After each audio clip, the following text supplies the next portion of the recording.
Hello Internet, welcome back to our Magiclysm playthrough.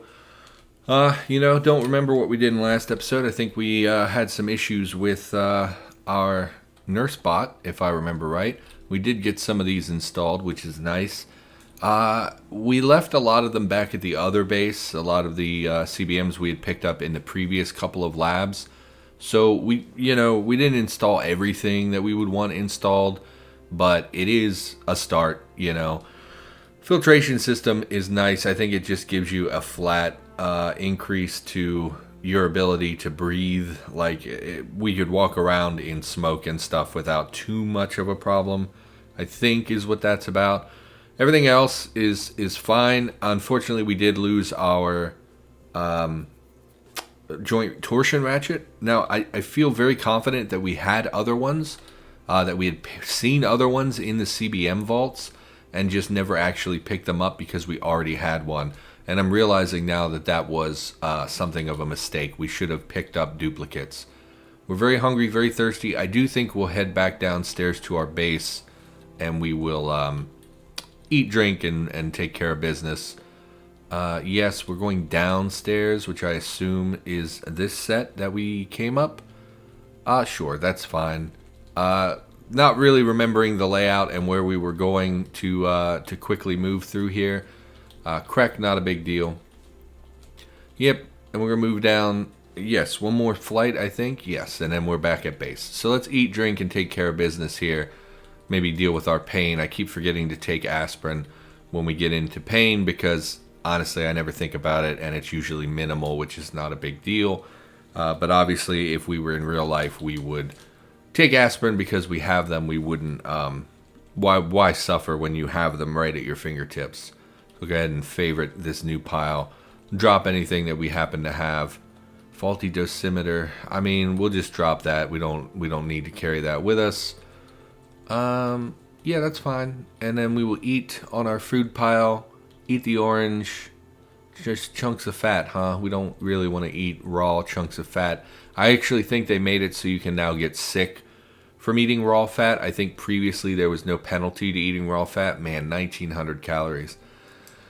We eat some meat jerky. We'll have some tortilla chips. And then we will come over here and we will have some things to drink. We do need to address our water situation here at some point. Didn't we have a jug of water? Why is that not clean water? I mean, why? I know we had a gallon jug of not clean water. Maybe I dropped it. Yeah. We may have dropped some beverages. In fact, why don't we pull everything over here to the unsorted pile and then we will sort everything? Because I do think we had beverages in this pile as well. So if we take a look now, it doesn't really look like it. It looks like it's about the same. I'm not sure how we managed to move dirty rum that was broken out of a container into this pile, but and we'll go ahead and grab everything that's rotten just to get it out of here. We can keep the protein powder. And we will go up here and we'll drop the rotten stuff just so we don't have to look at that and we don't risk us eating it or anything. Let's find a toilet. There's a toilet down here. We'll go ahead and harvest some more water. So, a little behind in my recording lately. Haven't been taking care of business. It's starting to catch up to me. It's Monday currently as I record this. I think I have videos up until Wednesday, and I'm definitely falling behind. I'm usually try to have a backlog of several days worth of episodes because I can't always record. So trying to do some catch up. Also thinking about my writing a lot. In fact, I was thinking today a lot about, it's such a peculiar thing to say out loud, but I was thinking about serial killers and what makes them likable, because my story, Clean Water, my next novel that I'm writing, I don't know, we'll make 4. I don't know if we have any other clear jugs. Let's stop. Let's move up here to make use of the table. Go ahead and drop the partially crafted. It dropped it, I guess. In progress clean water, yes. We will drop that on the table here, and then we will craft it on the table.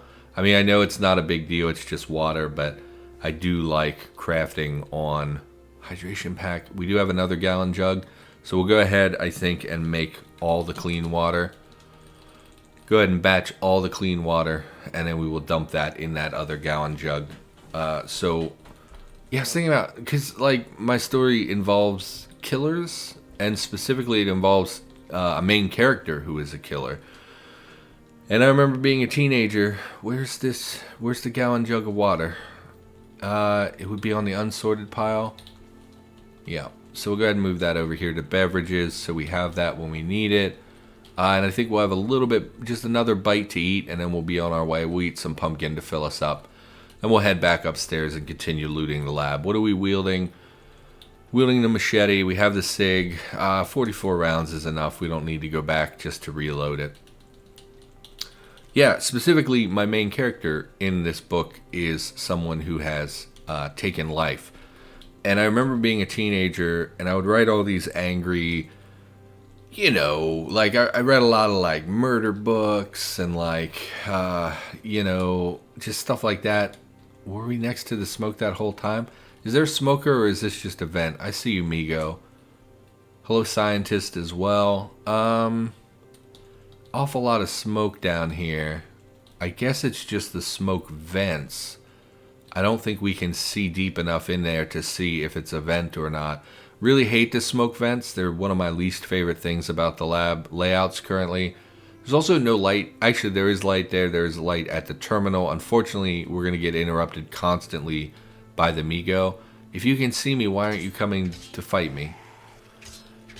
You know, and I remember being a teenager, and people would tell me, like, hey, you know, I get that, you know, you're writing a story where the main character is not a good person, whatever, but when you write a story like that, your audience needs to like your character, needs to invest in your character, and if they think he's just like a shameless murderer, they're not going to relate to that character, right? That's not very relatable.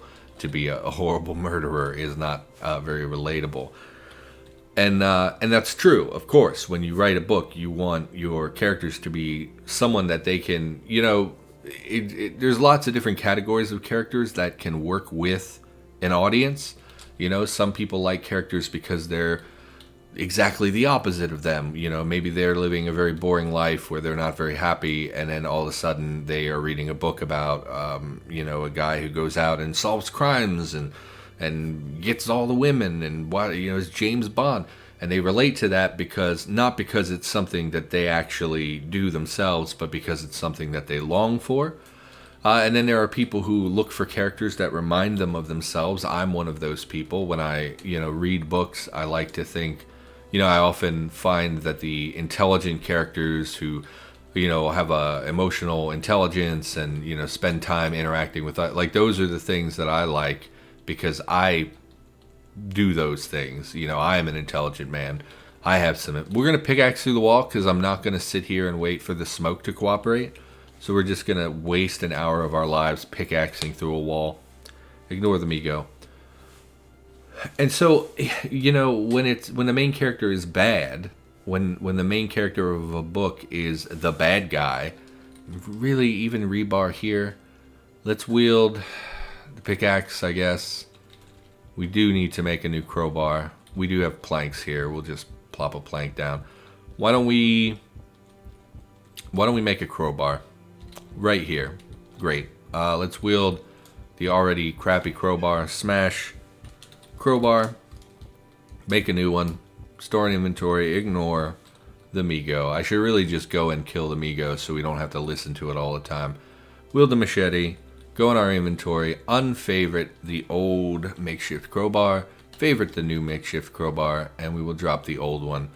Starting to get a lot of these littered around the base area. Oh, I should have dropped the gallon jug and things before we moved out.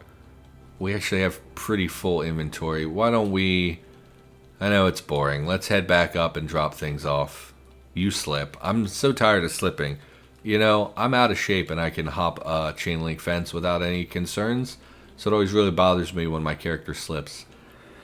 So, yeah, it's like you want someone to be... Like, so think about who are the most charismatic killers from fiction. Like, my go-to, of course, is Hannibal Lecter. You probably also thought of Hannibal Lecter. Actually, I don't know. If you're young, you probably thought of, like... Geez, I don't know, Dexter. Probably. People think people liked Dexter back in the day. If you're really young, you probably thought, I don't know, like freaking Voldemort or something stupid. I mean, not that that's stupid. It's fine that you equate Voldemort. But I'm specifically talking about like serial killer types. People who have a compulsion to kill, not just someone who, does it because they're trying to be something. Like people who killed during wartime obviously do not exist on the same level as someone who is Hannibal Lecter. Does not equate to someone who, is a crime boss and kills to further their business interests, right? It's a very different types of killers. So I'm specifically talking about people who have like a compulsion to kill. So probably Hannibal Lecter is my go-to for sure, followed by Dexter. But see, the thing is, we've slipped again, and it makes me furious. So like Hannibal Lecter was likable because, one, that had really not been done before. That's really the first instance where most of us ever read about someone who was a bad guy and yet consulted. That's the wrong button. I meant to peek. And yet he consulted with, the police, basically, right? The FBI, trying to help them catch other people. And that on its own is a very fascinating premise. In the first book, Hannibal Lecter has a previous relationship with Will Graham, which is the FBI specialist, retired. Well, I don't know if he was actually FBI in that book. I think he came in as a consultant or some nonsense where he wasn't actually an agent at the time. He had retired, basically. It doesn't matter. Anyway, they had a previous history, but they were working together, even though they had this complicated history, and that was very fascinating. And then you add to this that Hannibal Lecter was a deeply intelligent man who, was artistic, but was also a proper doctor, and so it was a psychologist, psychiatrist giving insight into their own madness. That is deeply fascinating, at least to me, or at least when I was young. Found that very, very interesting. And so it's easy to like Hannibal Lecter. There weren't a lot of books where there were open cannibals talking about how good it was to kill and eat people. That was peculiar enough to make that book really stand out. And obviously Anthony Hopkins did a phenomenal job embodying that character. And so I think that, it's easy to like Hannibal Lecter despite the fact that he was a murderer and a killer. I mean, murderer and killer are the same thing. A murderer and a cannibal is what I meant to say. Is like, despite that, he was fascinating. He was peculiar. He was, artistic and charismatic. And, he helped them in some ways catch bad guys, even if he had ulterior motives and all that stuff. And that's really interesting and really fascinating. And so it's not hard to understand why that guy became popular. And then Dexter, I think, just came around at a time where people were desperate for something that felt kind of edgy. And it's like Dexter was not, in hindsight, like when I was young, I really liked that show. I thought it was excellent. In hindsight, I just finished watching it again over the last couple of months. It's not very good. That character, they present as being, I mean, yes, he is intelligent. I do think that intelligence is one of the key things that will attract people to a bad character. But also, they tried to hide the fact that he was a bad character by giving the illusion that he was doing it for good reasons, that he was killing bad people only. And I think that it just happened at a time, in society where people were curious about things and there was really nothing else like it on television. And so we all grew to like it. Now, in hindsight, as a writer, I can look at that and say, this writing is not very good. His acting is not very good. They can't seem to decide whether this character feels things or not. In one episode, they'll build him up to be this cold, indifferent individual that has no feelings. And then in the next episode, they'll be spewing out feelings words from him. And his inner dialogue gave us a glimpse into his actual personality. And we saw that, yes, he did have feelings. It was just that they were trying to build him up to be cold. Maybe this is not sounds like nonsense to you, but like, it just wasn't. It's not very good in hindsight. Now, as an older man, as a writer, I can look and say, like, man, that's a plot hole. Man, you're not being consistent with your character, and it's not actually a character arc. He's not actually growing. You're just flip-flopping from one archetype to the other because you are going with whatever fits your mood that particular day, and that's really bad writing. But anyway, so I was thinking, I've been tinkering with a new novel, and my novel is specifically about two young people who are both killers. One, and my struggle is that I want people to like the characters, even though they do and have done terrible things. And that's a little tricky because there are a lot of people who will read, oh, this character did that. Yeah, this is a disgusting book. I'm never going to read this because, oh my God, who would write this, you know? Like there were people who felt that way about the Hannibal books, but the reality is, again, that he was just charismatic and interesting enough that most people were willing to overlook that because they were extreme. He was an extreme. He wasn't really a very realistic character because he was truly exceptional in basically every way. And so it didn't really strike home and make people feel like this is disgusting. There are people who really do that and it's sick. No, they were mostly like, okay, he's just an outrageous character that, you know, there's no Hannibal Lecter in real life. It wasn't based on a real guy. This is a purely fictional character. And I think that people walked away with a sense of comfort about that instead of some people being upset that, oh my gosh, there are really people like this. It's sick that you're trying to profit off of it. If that makes sense, or maybe I'm being over paranoid over that sort of thing. But like I have these two characters that are, I like them, you know, but I always like them because they're my characters. You know, I like these characters, but I worry that people will hear the things that they have done and not want to read the book. And that worries me because you kind of need, you know, when you're writing a book, you kind of want people to stay engaged and be involved. Yep, gonna get zapped as we move through here, but I want to check. You're just gonna get me hung up. Okay, I was gonna say, you're just gonna get me stuck near the generator while I kill you, and it's gonna be... We can run through one tile.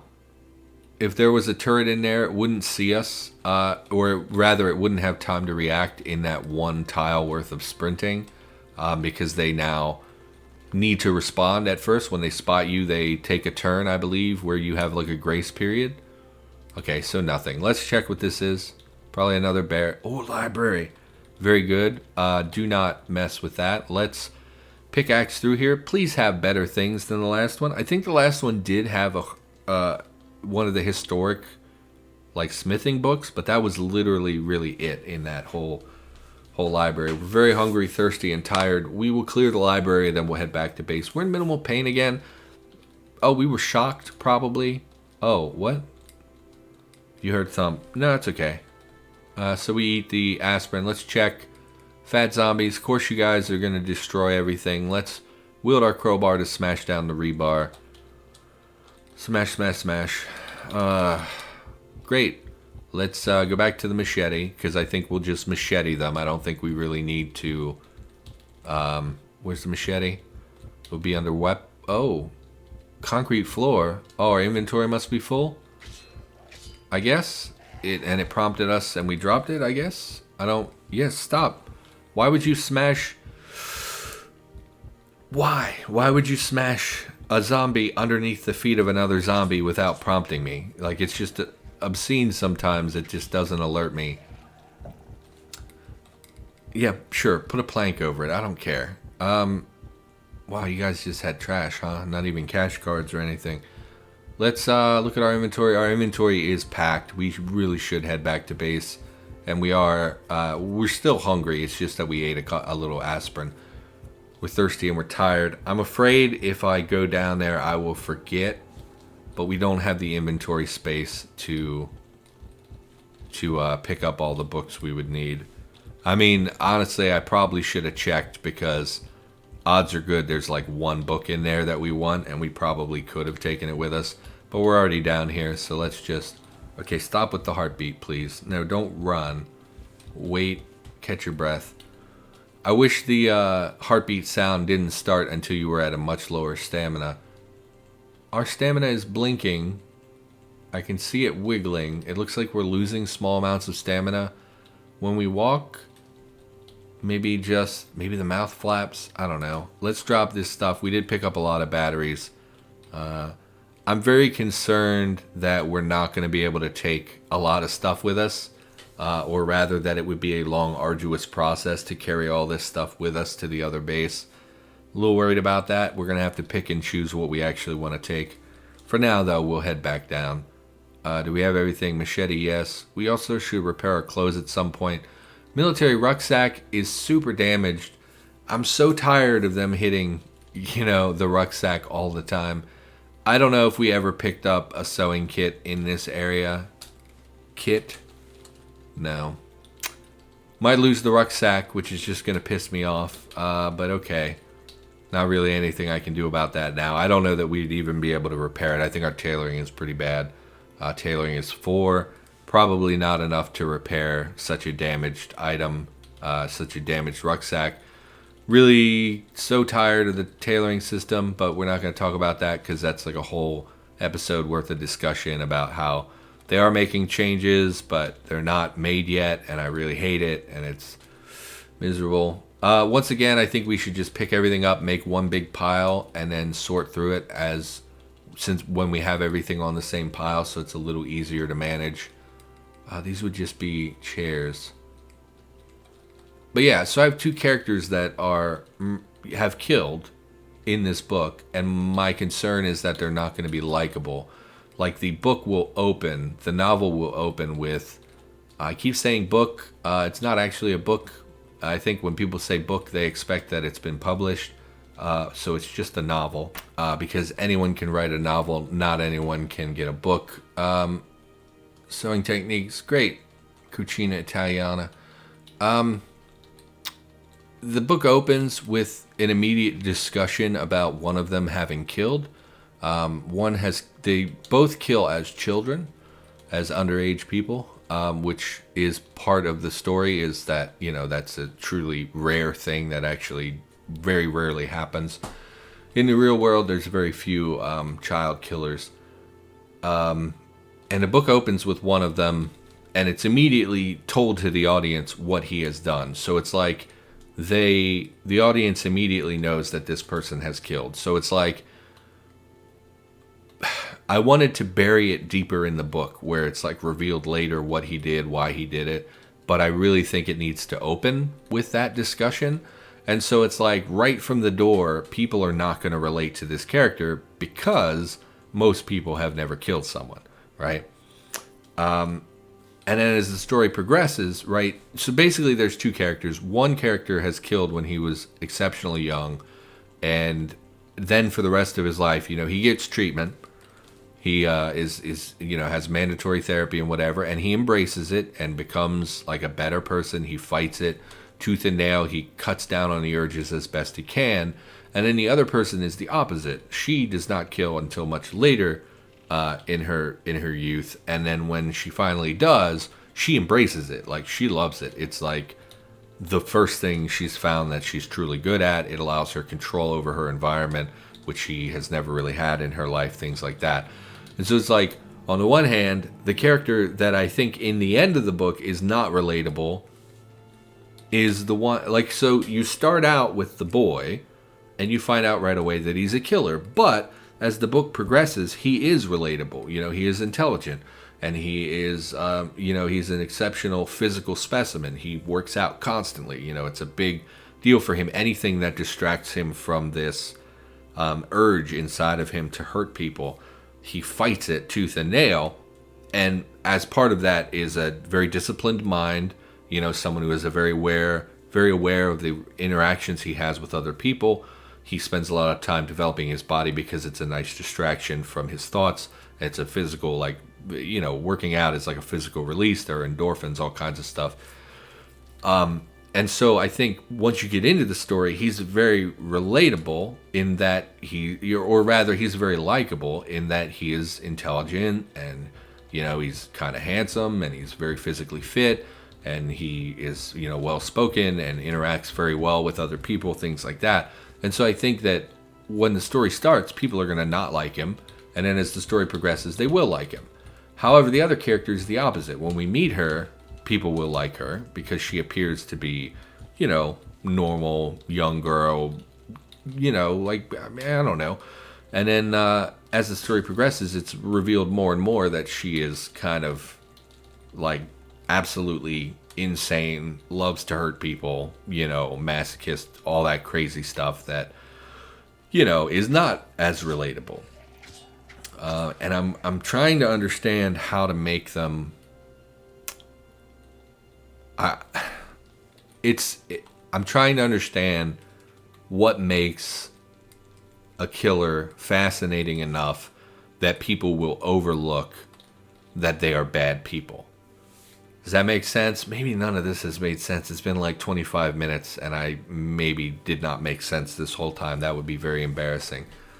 I'm just thinking about the things that make killers fascinating. Because we, like, especially, I mean, I think that we have a morbid fascination with killers in general. Serial killers especially. Like, I myself am fascinated by, it depends. Like, I'm very fascinated by honor killings. Like, I don't want to get into a whole discussion about why I think they're despicable and all that stuff. But, like, honor killings, it's generally like, someone from the Middle East, their child or wife embarrasses the family, dishonors the family, and then they kill their family member.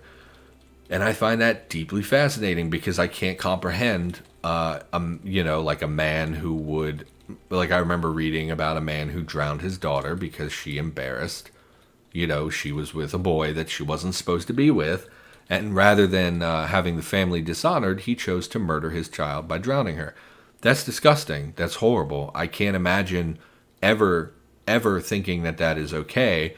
Obviously, there are cultural differences between that man and myself. But it's just so foreign and peculiar to me that someone could do that I'm deeply fascinated by it because it's just a god-awful thing. And I think that a lot of people have fascinations with death in general. I think that a lot of people, there are a lot of, like, what's that channel called? There's a whole cable channel devoted to murder mystery stuff, true crime, all that stuff. There are multiple, people have podcasts about it. People talk about it all the time. It's like we have a real fascination with that kind of stuff. We want to go back down to base because we're hungry, thirsty, and tired. So we're just going to pop down as quickly as possible and head back to base. I wasn't paying attention. We've been hungry for a while, thirsty for a while. So probably going to need to deal with that right now. And we have a fascination with killers in general. And I'm just trying to understand what makes them likable. What gets people thinking about that stuff in a way that's not like... We picked all those books up. I meant to drop them. Let's drop them and sort through them really quick. Let's grab anything we haven't read, just because I know we haven't read everything that we have at the other base, but for now, that's what we're going to grab.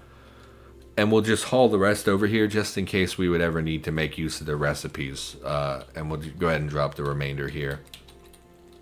I'm just trying to understand what makes it despicable and not likable, not relatable, and what makes it kind of relatable or enjoyable, right? Again, I think people enjoyed Hannibal Lecter, but at the end of the day, Hannibal Lecter is a murderer and a cannibal, which is despicable behavior, but people still liked it, So trying to understand that relationship, maybe none of that makes sense. I don't know. Sometimes when I start thinking, especially about my writing, I tend to go off on tangent after tangent without actually forming a coherent thought. I just kind of flit from one thing to the next. So sorry if that's a thing. We're thirsty. We're engorged. I didn't mean to go to engorged. We did eat a lot. Let's we should call the episode. I'll sleep in between episodes because sleeping takes like 10 minutes these days. So I'm going to go ahead and save. So for now, thanks for watching. Hope you enjoyed the episode. I, of course, will be back with more Cataclysm every single day of the week. I will try to formulate my thoughts in a little bit more of a rational way for the next episode. So look forward to that. And I'll see you next time. So thanks for watching.